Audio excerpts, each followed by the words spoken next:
March 27th, a day that forever changed this Nashville community due to the deadly shooting at Covenant Presbyterian School.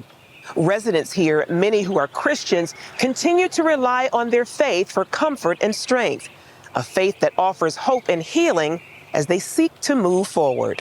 From scenes of chaos to ones of calm, life in Nashville appears to be back to normal, although it hasn't been easy.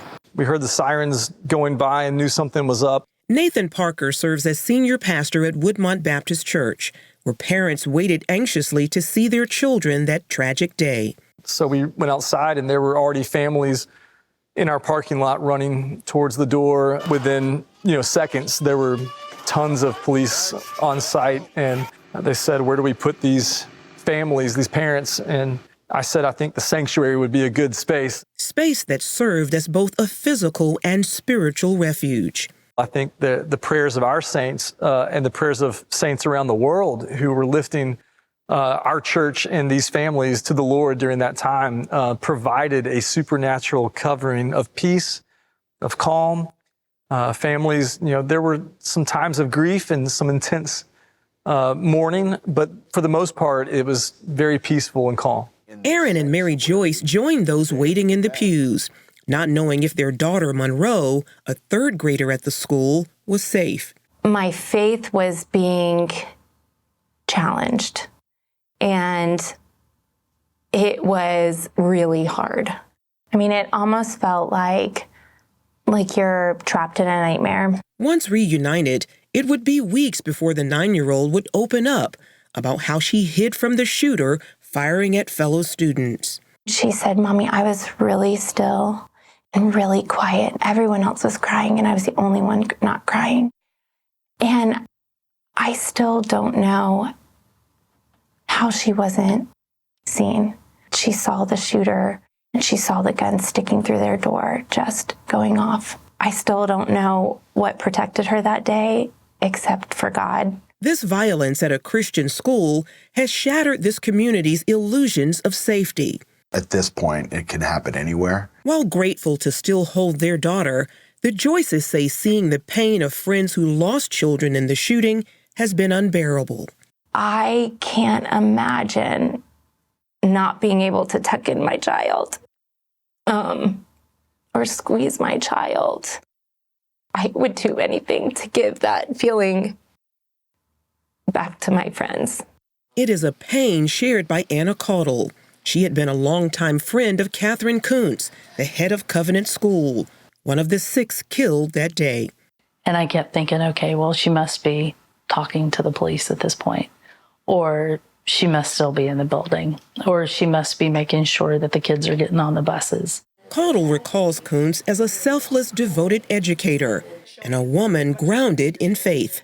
I've described her as a tree with roots that just reach down so far in her faith, and branches that provide shade and nurture and sustenance for everyone within her reach. As the investigation continues into why former student Audrey Hale carried out the attack, her parents have turned over her so-called manifesto to the Covenant School families.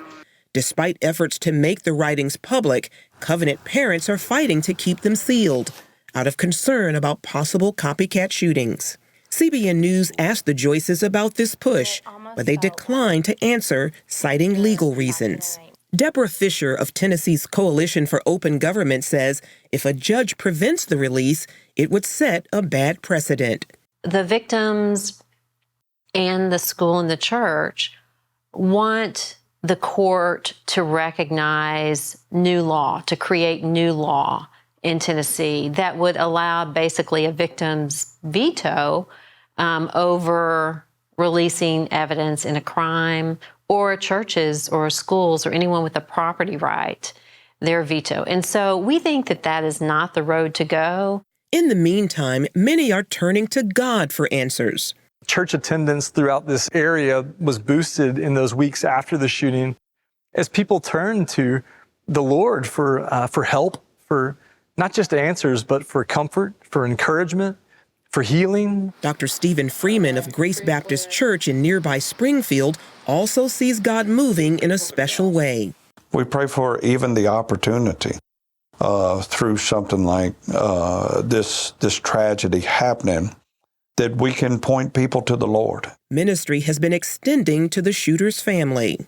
One of the things that stunned me to learn was that the Covenant families had pulled together and paid for the funeral of Audrey Hale, the shooter. A clear example, one of the finest examples of Christian love that I think could ever be expressed. I mean, it's absolutely necessary. It's the point. She was, not raised completely in that community, but she was a part of it for a minute. And unfortunately, through degrees at a time, got completely lost. And I don't think we allow that to sever her parents' need for love. A love Parker says can heal the community and overcome any evil. In this world, we will have tribulation, as Jesus told us, but we can take heart because he has overcome this world. He's overcome all the divisions, all the violence, the injustice, that our hope is in this new heaven, the new earth that he's coming to bring. Charlene Aaron, CBN News, Nashville, Tennessee.